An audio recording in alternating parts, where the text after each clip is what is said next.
Welcome to Kibbe on Liberty. This week I'm talking with my friend Scott Hodge, President Emeritus of the Tax Foundation, and we're going to go through the proposed tax policies of Kamala Harris and Donald Trump. We're going to try to figure out this mystery of what an unrealized capital gain actually is, the disastrous consequences of taxing unrealized capital gains, and also what would good tax policy actually look like if you wanted to make America great again. Check it out.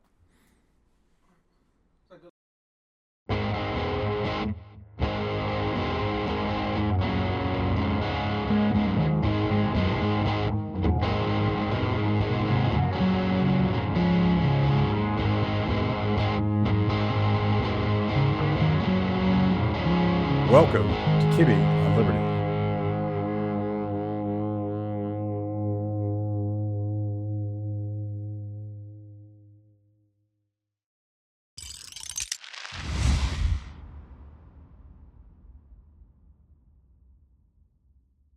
Scott, it's good to see you. It's been too long. It has been too long. So you are the long-term president of the Tax Foundation, and now you're emeritus. I'm emeritus. Does that mean that you get to do all the high-profile, big brain, thinky stuff without having to raise the money and meet the budget? I don't have to worry about insurance policies, the rent, HR, anything. It's for 22 years I lived in stress. Yes. And now I have no stress. It's a delight. And I've got the corner office, so I get to do my own thing, and no one bothers me or asks me to make decisions. And all I just get to write. Yeah. It's great. Big leather chair, probably. Yeah. Cigar. Mm-hmm. Yeah. K Street. It's a great life. Yeah. And we worked together before that. We actually collaborated quite a bit when you were at the Tax Foundation, but I was getting a little bit of PTSD reading your new book, Taxocracy, because I think about all of the campaigns that we did together to simplify the tax code and to lower rates. And we had this campaign called Scrap the Code. We were going to replace the labyrinth of tax policy with a simple flat tax. And it was quite popular at the time. Like this was a grassroots movement that preceded the Tea Party and was sort of the most interesting principled policy discussion. I'm old enough to remember when policy actually was part of the political conversation. Yeah. Maybe less so now, but the PTSD part comes from, for all of our hopes and dreams back then, things are just wildly more complicated, and the public discourse on tax policy is more stupid. It's just stupid. And your job with this book is you want to sort of try to bring us back to some rationality and at least some understanding about the consequences of bad tax policy. And I was part of that too, in some respects. Prior to my days at Citizens for a Sound Economy, I worked at the Heritage Foundation, and we were big advocates of things like the child tax credit, which I have subsequently disavowed. And, I remember arguing about that way back when. And you were right, and I was wrong. Look, that was pork barrel tax policy at its finest, where we knew how many eligible children there were in every congressional district. We would go in and we'd say, well, gee, Senator Hatch, you have 18 grandkids. This is going to be $9,000 in tax relief for the Hatch family. And he said, where do I sign up? We taught Republicans and conservatives the wrong lesson about tax policy. Yeah. We taught them that you can use tax policy for political purposes, for social policy, and even trying to micromanage the economy in some respects. And it's proliferated as a result. And that one tax credit has led to just this massive expansion of the welfare state through the tax code. Yeah. Was it originally a refundable tax credit, No. which is basically just a payment, but that's the evolution that happened. Mm-hmm. It went from letting people keep some of their taxes in arguably not a tax efficient way, right, to here's I'm going to write you a check. The IRS became a welfare agency.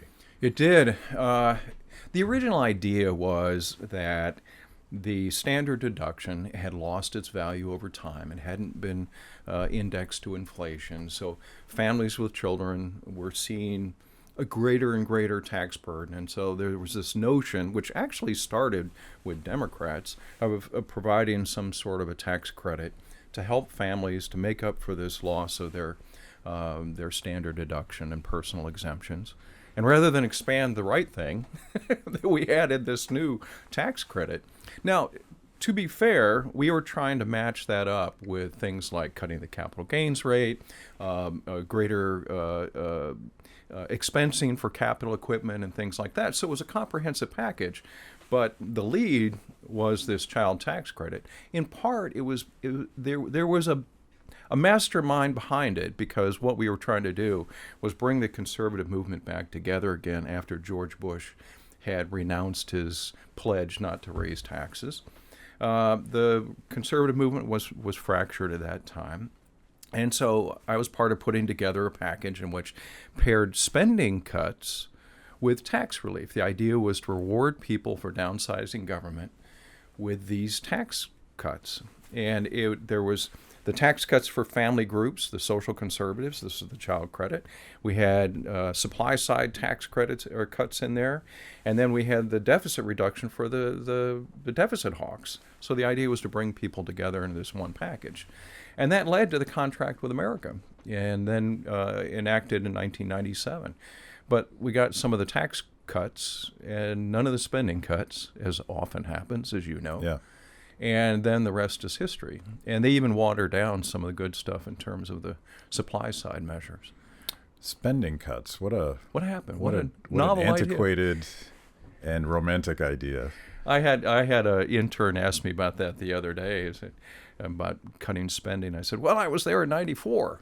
When we came in, we were gonna eliminate the Department of Education, the Department of Commerce, the Department of Energy. How many other departments can we cut? And we eliminated the National Tourism and Travel Administration of about $15 million, and that was it for downsizing government. Grandpa, tell me about downsizing government. Well, and this is like the PTSD, and this is obviously on the tax side, and it seems like the only purpose of tax policy anymore is to sort of pretend like you're paying for the trillions of new spending that they're doing, and I want to get into both the Trump proposals and the Kamala Harris proposals, because that's the debate we're having right now. But it doesn't. No one's talking about tax reform. No one, I don't think, is talking about spending restraint or entitlement reform. None of that stuff happens anymore. It's just like, how do I fill this pay-as-you-go box with enough new tax revenue to make it look like I'm being fiscally responsible? Am I being unkind, or is that kind of where we're at? Oh no, it's terrible. Look, both sides are responsible for this. They got us to this point, but certainly, Republicans have not been good on taxes any better than Democrats. I mean, look at some of the things that Republicans have done, and I will say I will own some of this as a free market person. Enterprise zones is a great example, and I have a chapter about enterprise zones and those kinds of policies in my book. And I remember barnstorming around with Jack Kemp, who was extolling the virtues of bringing capital into these poor areas, and enterprise zones was going to revitalize them and so forth. And guess what happened? Well, we subsidized a bunch of rich developers and investors, and the poor people who live in these communities were hardly benefited at all. So even attempts to try to use... Maybe even pushed out. And maybe even pushed out. Yeah. That's interesting. Probably the one lesson of your book that's universal, not just across tax policy, but the good sounding things that always have unintended consequences and perverse outcomes. Yeah.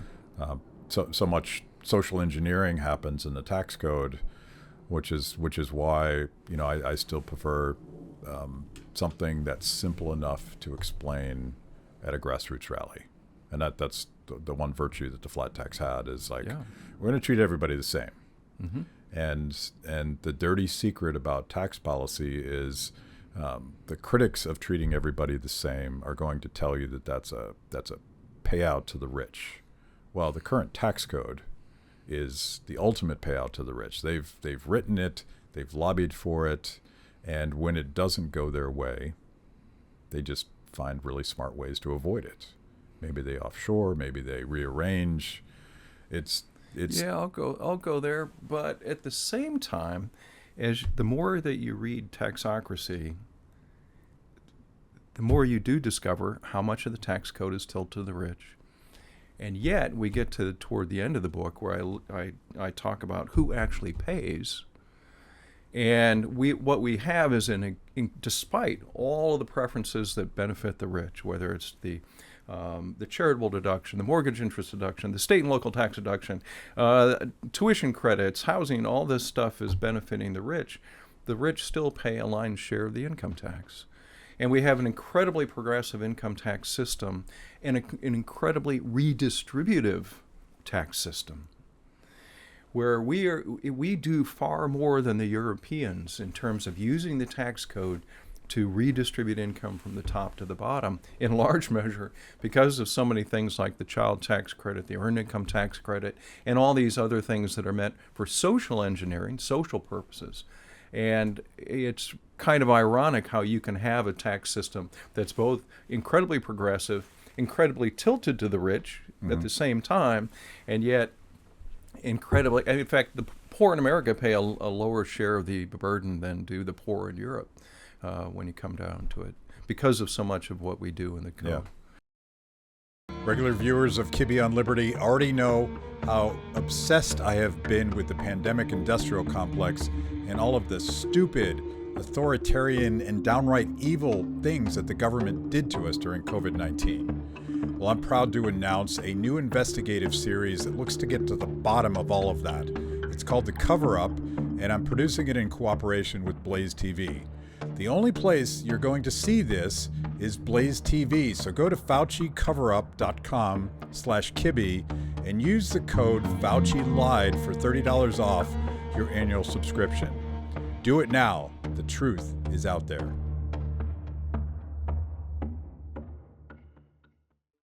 The talking point that you just used about, the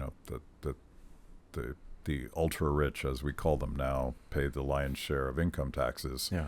When you look at all of the other taxes that people pay at the state level, and of course the Social Security and Medicare taxes that every worker pays, what's my assumption is that it's the middle class that ultimately gets hit the hardest because they don't qualify for as many subsidies and they can't avoid income taxes. What does the data actually say? Yeah, what do you define as the middle class? Yeah. Middle income? Me. Well, look. I'm getting screwed. Yeah.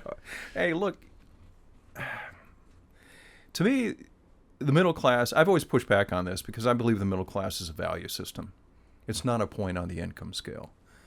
And when you do surveys and you ask people, are you middle class? Most people say yes, irrespective of what their income is. Right. They may be working class, they may be slightly upper class, suburban, whatever. But even the middle class today, their tax burden is relatively low. The average effective tax rate, that's once you take into consideration all the credits, deductions, and so forth, is about 9%. And the poor have a negative tax burden because they're getting these redistributed tax breaks, the credits, which we call refundable. I mean, we send you a check. And so even the middle class today has a fairly low tax burden. And it's challenging to communicate that to people because it goes against their intuition. Yeah. Yeah, most people don't believe it. They want to believe that they pay more than everybody else. So politically, what if this is true, and I don't know where the tipping point is where a majority of people profit from a redistributive tax system, but we're close, right? We're at that spot where people can vote for more benefits and taxing the rich policies. why would they want reform if it's working for them? I don't know. That's the big challenge. How do you overcome some of this where for many, many people, millions of people, we have 54 million people who pay no income taxes because of the credits and deductions. Many of those people look at April 15th as payday and not tax day. Here's a story. Well, okay, we'll go back, and I'm probably revealing something I probably shouldn't. You may have been in the room. When Rand Paul was running for president, he came to the Tax Foundation and asked us to model his tax plan. He wanted a 14% flat tax on everything. Flat tax, 14% flat tax on corporate income, on individual income. He wanted us to eliminate all the credits and deduction of the code and make it as simple as possible. We ran it through our model. We came back with a result, and it showed two things that were politically unpalatable. It was a massive tax increase on the poor, because we got rid of all those, refundable deduction credits, and it was a massive tax cut for the rich because they're still paying the lion's share despite all of the benefits that they get. And he said, I remember him saying, even as a libertarian, I can't run on that platform. And and then he said, well, how much is it going to cost me to put back some of those credits for the poor? And it was like $1 trillion over a decade. That is the dilemma we're in. In our attempts as conservatives or libertarians to try to use the tax code for our benefit, we have hamstrung our ability to reform the tax system because it is so progressive and yet so redistributive. I don't know how to get out of that. Yeah. It may be, and this may be hopelessly romantic, but it may be some of those arguments that Jack Kemp used to make, and you see on both sides of the political aisle. But you could just focus on Trump, the gutting of the middle class and the industrial economy and losing jobs. Like you need a tax code that is not punishing investment and innovation. Yes, right. Now, can I say that at a Bernie Sanders rally? I could, maybe once, and then I get tarred and feathered. But to me, like, that's what's lacking in all of our political conversations about how to revive the American dream. Mm-hmm. Like, there is no conversation about reducing the burden on capital. Or work. I guess we've now won the debate on not taxing wait staff. Why not the busboys? Yeah. Why not the cooks? Right. Why not the hostess? I mean, why are you drawing the line at wait staff and tips, which most people don't report anyway?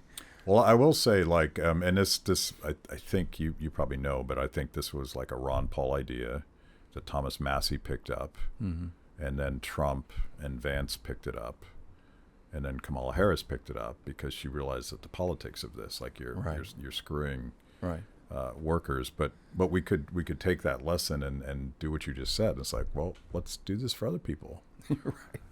Yeah. But that is the only bright side in tax policy. So now we're just going to talk about the dark side. Well. To your original point, what we need to argue is that we need a tax code that has taken the politics out of it, taken the economic engineering out of it, taken the social engineering out of it. This is a tax code that is really anti-free will. Think about it. I go through life and thinking I have free will until I go to buy a car. Oh, well, if I buy this electric car, I can get a tax credit. If I buy a house, I can get a tax deduction. If I give charitably, well, I get a tax deduction. And maybe I want to put solar panels on my roof. I get a tax deduction. On and on and on. These are all elements of the tax code that was put in there by politicians to do what they want us to do, not what we want to do. It's anti-free will. And it's anti-free enterprise because now you have companies in which the tax department is a profit center. As these guys are chasing all these credits that were in the Inflation Reduction Act and so forth. I mean, come on. This is what they've turned us into. somebody who's just, chasing deductions and credits because, hey, we want to save a little bit on our taxes. And the only way to do it is to conform to what these politicians have wanted us to do. How much has rent-seeking, corporate rent-seeking, sort of gaming the system and making the tax department a profit center? Yeah. How much has that corrupted the tax code? Badly. One of the great stories I remember years ago, you may have been working in Congress at the time, Congressman Bill Thomas, who was then chairman of the Ways and Means Committee, was trying to get rid of a tax preference in the code that was benefiting companies that do business abroad. And we had lost a debate about that within the WTO. And so what he wanted to do was lower the corporate tax rate, which at that time was 35%. And he wanted to lower it to, say, 31 or 30%, and then get rid of this preference. Companies came in to him and said, oh gosh, if you do that, you will lower the value of these tax assets that are sitting on our books, meaning all of these credits and deductions that have built up on their book, losses basically, because the value of them is determined by how high the tax rate is. If you lower the value, you lower the value of our company on paper. So please don't do that. If you have companies arguing against lowering the tax rate, something is wrong with this picture. Yeah. And it's like, I mean, but also, during the debate over Tax Cuts and Jobs Act, we had groups come into us, leaders of free market organizations, saying, please don't expand the standard deduction because that will eliminate all these people that use the charitable deduction when they give charitably. Oh, that's fascinating. I could not believe this. People that I had worked with in the field for decades were arguing against simplifying the tax code because it would eliminate a preference that they think benefit them as a nonprofit organization. That's truly sad. Yeah. So fast forward to 2024. Aha. And we have an interesting choice between Donald Trump and Kamala Harris. First of all, let's. I want to go through each of them, but tell me the bright side. It's who is proposing good tax policy, at least on a relative scale. I mean, nobody's pushing fundamental tax reform. Right. Yeah. There's no flat tax advocates. No. But what is the bright side? Trump is sort of 50-50 in that he's at least saying that, although he hasn't detailed it, he wants to extend the Tax Cuts and Jobs Act, this 2017 tax cuts that expire at the end of next year. And he has said that he wants to continue those. He wants to extend them in the future. That's great. It may not be a perfect plan. And in broad strokes, remind us what. Yeah, what these those are all are. of the largely individual provisions of that. So lower tax rates on everybody, an expanded standard deduction so fewer people have to itemize their deductions, an expanded child tax credit, which that's a downside. There are other elements in there that are beneficial to individually owned or entrepreneurs, small businesses. There are benefits there that would expire. So it would amount, if nothing is done, it would amount to about a $4 trillion tax increase on everybody automatically. And that's a ticking time bomb that, if, Time bomb, yes. presumably the Harris administration is just going to let that expire. In fact, well, Biden has said he would, except for people under $400,000 a year. Yeah. I don't know how you do that, but nonetheless, that's what he would say. And Harris has said much the same thing. Yeah. Now, of course, the flip side of the Trump plan is his tariff plan idea, in which he would it says that he wants a 10% across-the-board tariff on all imported goods, 60% tariff on Chinese goods. And that's just simply bad tax policy. We have 400 years of economic history to explain how bad tariffs are and how damaging they are, not to mention our own American history when it comes to tariff policy. We estimate, meaning my colleagues at the Tax Foundation, estimate that that's about a $300 billion a year tax increase on people. on consumers and workers here in the United States. $3 trillion over a decade. And it largely, because of the economic damage of it, undermines all of the benefits that you get from extending the tax cuts. Yeah.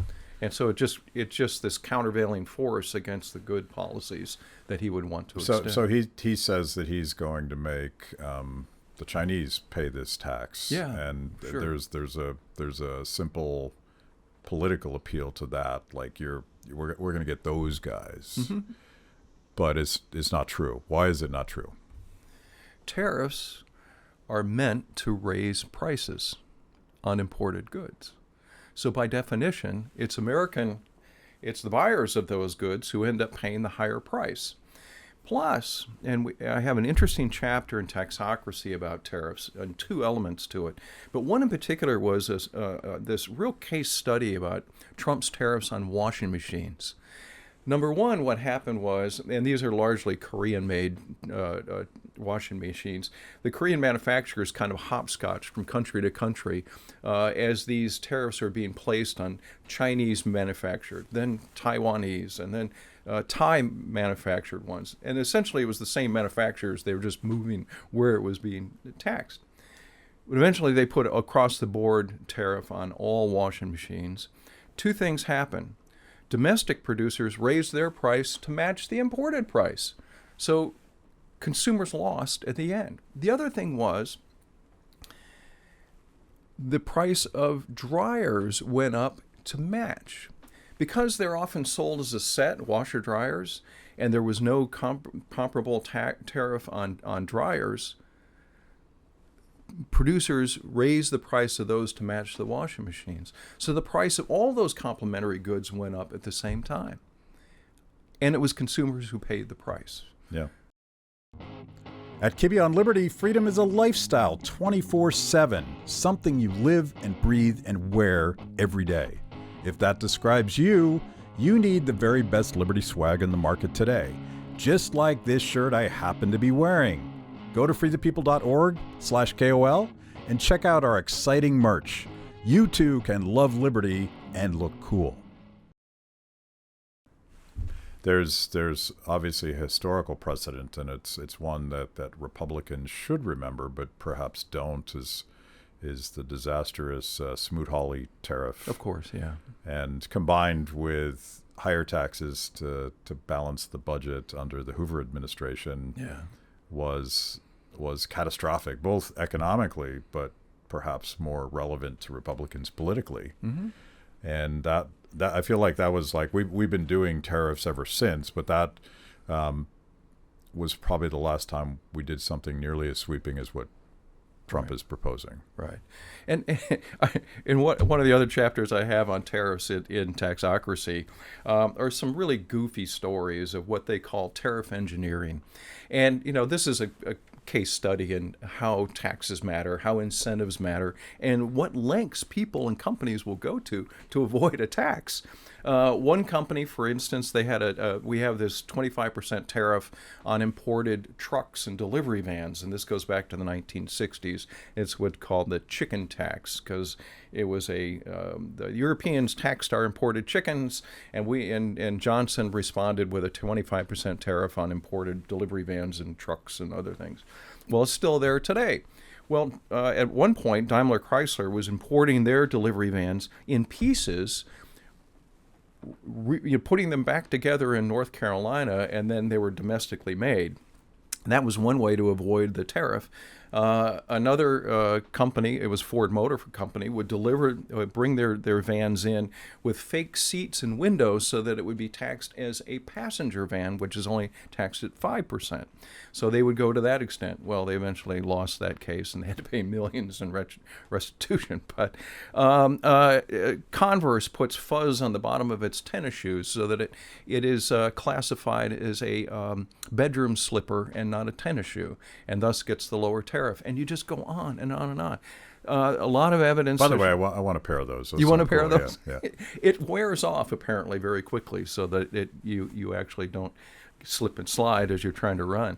But a lot of evidence is showing that women are paying an excessive burden on their clothing because of tariffs, which for reasons that are historical and unknown, women's clothing is taxed at a much higher rate than men's clothing, that's comparable. And so we do have this sort of pink tax in which you have this distortionary and disproportionate tax on women's clothing.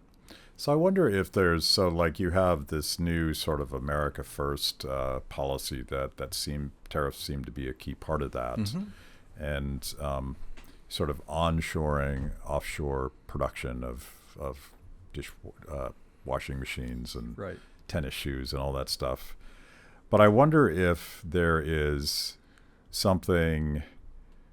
This is going to be your project. You're going to go home and think about this. But like, if you were pitching Trump, J.D. Vance, Tucker Carlson on this, the gutting of sort of the Midwestern industrial base in this country, which is their passion. Is there a tax reform, and maybe we could go to Estonia to take a look at this, but is there a tax reform that is consistent with their goal of making America great again, but also consistent with rational tax policy, as opposed to this tariff scheme that's going to blow up in their face? Yes, there is. And you mentioned Estonia, and I have a chapter in Taxocracy about Estonia. And having been there myself and seeing the wonders that a good, what we call economically neutral, politically neutral tax system can do to entrepreneurship and building capital, Estonia is the model. And other countries are such as Georgia, even the Ukraine, Poland, Latvia are all catching on to this form of a flat tax. Estonia has a 20% tax on corporate income, individual income, and their value-added tax, which is their sales tax, is also 20%. Their businesses only pay tax when they distribute their profits to shareholders or the owners. So they can reinvest that capital back into their business as long as they'd like, as long as they need to, and they don't have to pay tax on it until they actually distribute it to shareholders, which is a great way of building capital, of encouraging entrepreneurship, because they only pay tax on it when they finally delivered for their shareholders. It's a marvelous system. It's very politically neutral and economically neutral, and we should look at doing the same thing here in the U.S. And it would benefit the very kinds of companies that they want to encourage. Yeah. Because it's so beneficial to capital-intensive businesses such as manufacturing and those that need to have heavy equipment and whatnot. It strikes me that there's even sort of national implications. Like Estonia is on the border with Russia, and former Soviet satellite. Did you ever meet Mart Laar, the founding president of Estonia? He was an activist. Oh, I didn't. No. This is a funny story. I've talked about it on the show. Mart Laar had read, I think it was Milton Friedman's Capitalism and Freedom, and maybe that's the one with like the 10 different policies, or maybe it's Free to Choose. I don't remember which one, but Mart Laar had read this as he's a professor or something. But he's out in the streets. He becomes a spokesperson for the opposition to the Soviet Union. The Soviet Union falls. He finds himself president, and he takes Milton Friedman's book and implements all of it, including the flat tax, relevant to this. And like one model for social change is when things suck so bad and people suffer so much. And that's certainly what was happening under the Soviet Union. They were willing to try something radically different. Yeah. And I don't know the rest of the history, but what you're telling me is that seismic shift in policy has built a political culture, an economic culture that now understands that this is not only good policy, this is good for us. This is good all the way around. It's particularly important for minimizing corruption and influence peddling. And this is what a lot of those countries have found. There was so much embedded corruption, influence peddling, that moving to a flat tax system that doesn't have all the trappings that we do, all the deductions and credits that encourage rent seeking, but having that simple system removes all the incentives for that kind of thing. Soviet Georgia, and you've interviewed Gia, I can't remember his last name, who runs the think tank there in Georgia, tells a story about how this is one of their mechanisms for reducing the amount of corruption in that country, is by moving to a simple tax system that did not have all the credits deductions that incentivize that sort of thing. And I wonder if that's, Gia talks about it, and I've had other guests on the show that, the Soviet system, it wasn't a communist system. It wasn't even a socialist system. It was a system of corruption. Right, yeah. Like endemic, built into the system. The only way that people didn't mass starve the way that they did during Mao's Great Leap Forward was through corruption and payola, and I know a guy that's going to take care of this, but it's going to cost you. And that transfers, I think, to the current American political culture. We're convinced, with great reason to be correct, that the system is totally rigged and that insiders game it against the rest of us. This is perhaps a kernel of thought that we might take to this new breed of America First Republican and say, there's good ways and bad ways to fix this. Right now, you're headed down the wrong path. And I would think that for folks who believe in liberty, people who believe that there is this corruption, that the entire system is now rigged, that moving toward a simple system that removes all of those the incentives for political influence building would really appeal to them. And, we try to think about what are the political strategies that can get us from here to there, and maybe that's a winning strategy, because it's so difficult to convince members of Congress that the IRS, the tax code, is not the right vehicle for trying to influence the economy or social policy. And it seems to be impulsive on their part. But if we can build a movement of people that want to strip away the political influence from the tax code and have a simple system that treats everyone fairly and uniformly, I think we can build a movement around that. Remind people what Lois Lerner, a mid-level IRS bureaucrat, did to specifically target her political enemy, Tea Party mom and pops, who were trying to deal with very complex rules about political engagement. Well, she just went after them. So whatever you want the IRS to do, they're going to weaponize it against you, just the way it is. Right. Just the way it is. Well, let's go from bad to worse, and talk about Kamala Harris. She's running kind of an empty. I'm comparing it to the Truman Show. Like it feels like a simulation of an actual presidential campaign, because we don't know much about what she thinks about these things. We can look at her record as a senator, and she had a very, very left set of policies on pretty much everything. So we can sort of imagine that that's where she's going to go. But I want to start by, and this goes back to your book, and it's fascinating to me, and I. Bruce Springsteen, iconic musician, and one of the members on my team, Matt Pataglia, is a worships Bruce Springsteen. So he's going to be very pissed to learn about this. But you talk about this in the book, where Springsteen sold his song catalog right before the Biden administration was set to massively increase his tax burden. Right. And it's doubly ironic, perhaps, if you know Bruce Springsteen's politics. I watched a number of his campaign ads for Joe Biden before, when I read that part of the book, and he of course talks much like J.D. Vance, like Springsteen's sort of personal working man politics are the same. Like these communities are being gutted. He did a video about Joe Biden's hometown of Scranton, Pennsylvania. Right. And I'm like, but, you just sold $500 million Dude. in song rights Right. to avoid a higher tax on capital gains.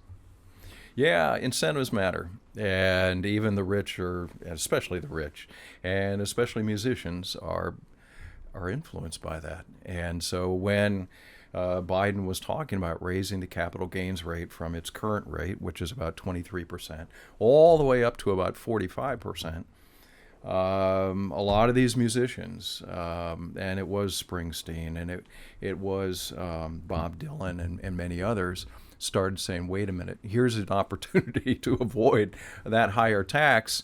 Sell off my song catalog now, because in some respects it's worth more to a corporation, which pays only a 21% corporate tax rate. And then part of that, their reasoning was also for estate tax purposes. They didn't want to have their estate have to manage the royalties that come in from that, which has been a problem for others, such as Prince and others. Prince's estate took, because he died without a will, took 6 years in order to settle with the IRS. Michael Jackson's estate took 12 years to argue over the value of his name, which had been diminished because of his various scandals. And taxes play a big part of people's decision making. And in some cases, it's not just the real tax. It's, in this case, it was the possibility of a tax increase that motivated them to sell off their song catalogs. Thank you for joining me today on Kibbe on Liberty and for being part of our fiercely independent audience. Every week, my organization, Free the People, partners with BlazeTV to bring you this show. My guests bring smart perspectives on everything from current events to timeless philosophical debates. If you like what you hear, go to freethepeople.org/KOL and support Kibbe on Liberty so we can continue to produce these honest conversations with interesting people. Now, let's get back to it. Yeah, so Bono has warmed up to the virtues of markets and capitalism, but I remember the story of them moving their corporate office, I believe, To Belgium. Yeah. To avoid. Or the Netherlands, excuse me. Yeah. To the Netherlands, which is more conducive to intellectual property and the royalties that flow through to companies. Yeah. And whereas Ireland was, even with its low corporate tax rate, was punitive to that kind of income. So. I want to say, I'll probably regret this someday, but I want to defend Bruce Springsteen because I suspect that he is not being, he doesn't believe that he's being inconsistent with his values, but that makes the story, I think, more compelling. That, you know, he's a working class guy who's been preaching the virtues of blue collar America and made a fortune doing it, but I suspect he doesn't realize that tax policy has consequences. He saw it as a business decision, Yeah. probably. And there's a wall between his philosophy and that. But the cautionary tale is that regardless of what you think you can design through tax policy, people of means, and I bet you Bruce Springsteen has some pretty cool tax lawyers. I'll bet. Probably they're pretty good. So they knew what to do. Mm-hmm. And this I think applies, where I'm going with this is applies to some of the things that Kamala Harris thinks she can do to skewer the rich. In particular, what she's advocating, and this is an extension of what Biden had in his budget proposal this year, what I call success taxes. They're aimed at certain types of successful people, successful wage earners, successful professionals, successful business owners, and then really this is where they're targeting their aim at successful investors. And the first thing they're doing is going to raise the top individual income tax rate, which is currently 37%. They would increase it back to the Clinton era rate of 39.6%. On top of that, we have this Obamacare surtax, and it's called the net investment income tax. Is a fancy way of saying Obamacare surtax. And that's currently 3.8%, and they want to raise it to 5%. So they would increase that. And it's particularly harmful for small businesses, which are now exempt from it. So now they were advocating that all small businesses have to pay that surtax on all their business income. And then for investors, they want to raise the capital gains rate, which, as I mentioned earlier, is about 23%. They want to raise it to 45%. Then you add in the state rates, and now you're looking. By the way, that's not a small increase. No, it's doubling. Yeah. It's massive.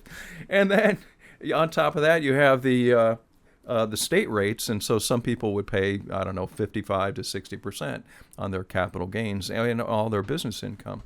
So it's a massive increase on the successful people. And that gets, before you have this sort of a wealth tax proposal that they've come up with. And what they want to do is tax people on their, what they call their unrealized capital gains. And what that means is, I've invested in a stock, for instance, and it went from $100 to $1,000, but I haven't cashed it out. I haven't sold it, so it's just sitting there. They want to tax you on that increase, even if you haven't sold the stock. Now, that requires a couple different things. One, I have to either have cash in order to pay the tax, or I have to sell the stock in order to pay the tax. But they don't seem to like unrealized capital gains. They don't like the fact that you have all these wealthy people that have built businesses from the ground up and now have all these unrealized gains. They think that that's unfair, and so they want to tax it. So is the increased and arguably driven by Fed policy inflationary pressures on the value of my house, is that an unrealized capital gain? Well, that's different, because that's a property tax and not an income tax. But yeah, no, this is we're getting into the sort of the existential questions of tax policy. Yeah, because I would have to sell my house to realize the phrase unrealized capital gain is funny. Well, yes, it is. The other aspect of it, this is kind of like sort of like Vegas goes to tax policy, because they only want to tax you on the gain. But what are they going to do if you lose money, on paper at least? Right. And in 2022, the top 10 billionaires in the United States lost a combined $575 billion on paper in terms of their wealth because of the crash in the stock market. Well, what do they get to do with that? Do they get to deduct that against any future gains? Well, the left never answers that. They want to treat this only as taxing your increases and your profits, and we're going to ignore your losses. And so it's much like, Vegas goes to tax policy. So talk about that in the context of what we were just talking about in terms of supposedly both parties are trying to convince us that they're going to make America stronger. Oddly, Kamala Harris is trying to ignore the last 3 years and sort of tag Trump with all of the economic problems that we have.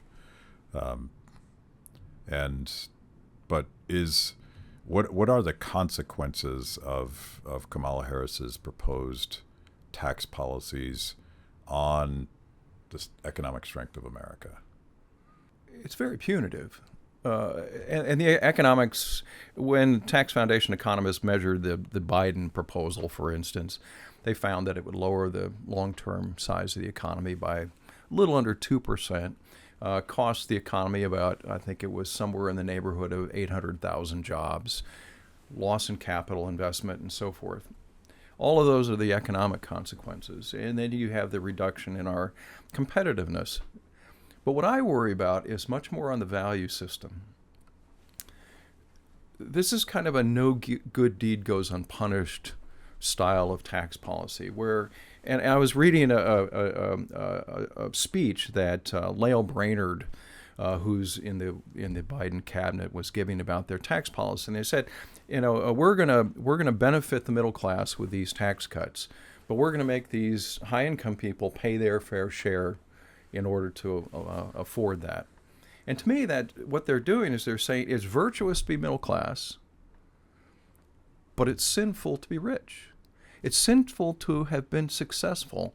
It's sinful to have been an entrepreneur and built a company. It's sinful to have God-given talents that put you ahead of others and allow you to become successful. And it's no good deed goes unpunished. Stay middle class and you get all those tax cuts. Get rich and we're going to punish you. And that, to me, sends a bad signal from a social point of view. Because it tells everybody that, we don't want you to become successful. Can you imagine being middle class and working your butt off and your business takes off and the next day your neighbors disown you because you're now one of those guys? My wife's uncle is a prime example of that. Built a company literally in his basement. He's now in his 80s and just sold it for a substantial amount of money and got hammered through taxes. Yeah. Built this company from scratch all these years. And now, once he's now successful on paper, we're going to punish him with higher taxes as a result. We don't hear very many politicians making that case, though. The case for pulling yourself up by your bootstraps and working your butt off and creating something, and success is now a sin. All right. But this again, like I'm giving unsolicited and surely unheeded advice to the new breed of Republicans that are populist, but there is a sort of righteous populism in defending achievement, right? Yes. This is quintessentially American, I think. It used to be. Yes. And it's interesting, too, that the same people who advocate true sin taxes, well, we're going to tax cigarettes because that'll lead to fewer smokers. We're going to tax sugary drinks because that'll lead to a reduction in obesity.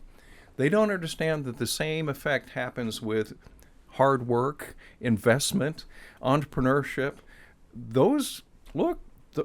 They've essentially made wealth taxes the new sin taxes, right? And their whole goal is to reduce success. And it's kind of an odd psychology, to be honest with you, Matt, because, is their idea to kill the golden goose or just kind of wound it a little bit so that it keeps laying golden eggs and it funds our, I guess it goes back to... keep plucking at it. Yeah, right. It goes back to Margaret Thatcher, who said that, eventually socialists run out of other people's money. Yeah. And again, like trying to figure out how we might revamp this without going all the way to the depths of the Estonian economy under Soviet oppression. Yeah. And go back where we started, sort of the end of the Reagan era, and I worked to empty my closet. I mean, you've admitted your sins at Heritage. I worked at the U.S. Chamber of Commerce. Oh yes, yeah. And we were working on something called the flexible freeze. I remember. And my old boss Richard Rahn was an advisor to the incoming George H.W. Bush administration, and the idea at the time was to focus on pro-growth tax policy, and I would say tax reforms. Like it was fundamental. It was rethinking that to grow the economy, to make limits on the growth of spending more palatable. So we're going to grow the economy, and we're going to grow incomes, and we'll create jobs, and all this basic supply side logic.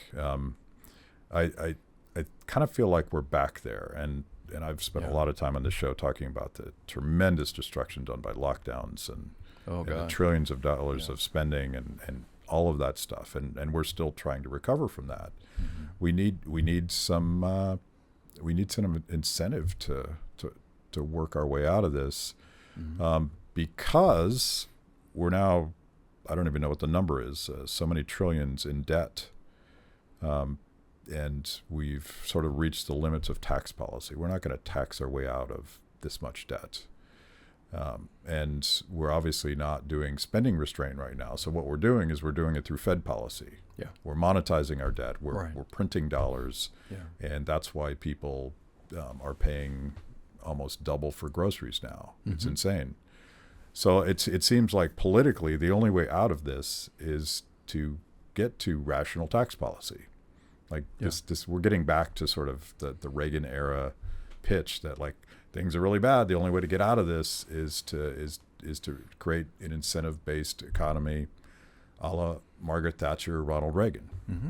There's some simple things that we can do without actually going and overhauling the tax code as much as we want to move to a pure flat tax.